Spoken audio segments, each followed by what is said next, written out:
અમેરિકામાં આખરે ગેસના ભાવ નીચે આવવાનું શરૂ થઈ ગયું છે.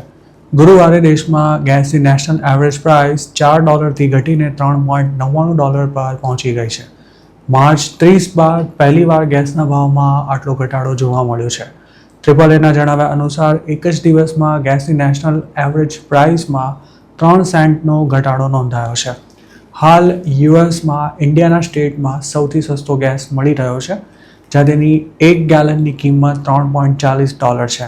તો બીજી તરફ 28 સ્ટેટ્સમાં જૂન 18ના રોજ ગેસની એવરેજ પ્રાઇસ $4ની નીચે હતી, જ્યારે બાકીના સ્ટેટ્સમાં હજુ પણ તેની એવરેજ કિંમત $4થી ઉપર છે.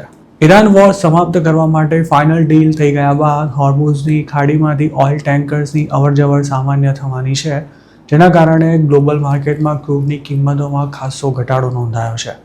ફેબ્રુઆરી 28ના રોજ બંને દેશો વચ્ચે વોર શરૂ થયું ત્યારથી જ હોર્મુઝમાં ટેન્શન વધવાને કારણે ક્રૂડના ભાવમાં 70% જેટલો વધારો નોંધાયો હતો અને અમેરિકામાં ગેસ તેમજ ડીઝલના ભાવ પણ રેકોર્ડ સ્તરે પહોંચી ગયા હતા.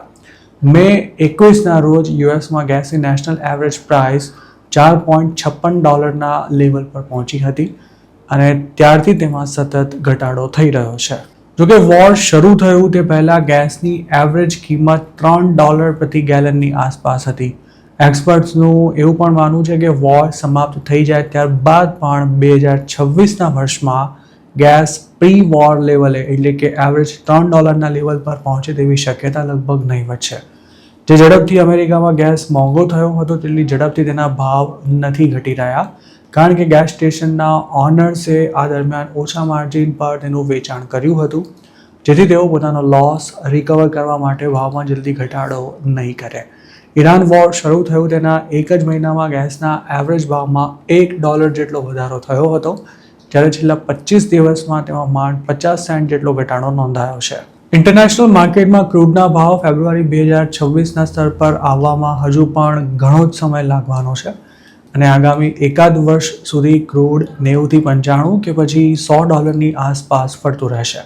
આ ઉપરાંત હોર્મુઝની ખાડી ખુલી ગયા બાદ પણ ટેન્કર્સની અવરજવર સામાન્ય થવામાં 3થી 4 મહિના જેટલો સમય લાગી શકે તેમ છે.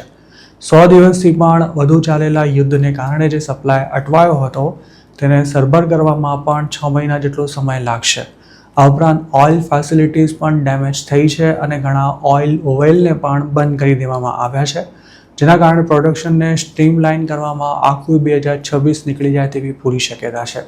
કેટલાક એક્સપર્ટ્સ એવું પણ માની રહ્યા છે કે 2030 સુધીમાં ક્રૂડની કિંમત ઘટીને $70 પ્રતિ બેરલ સુધી પહોંચવાનું હાલ ખૂબ જ મુશ્કેલ લાગી રહ્યું છે.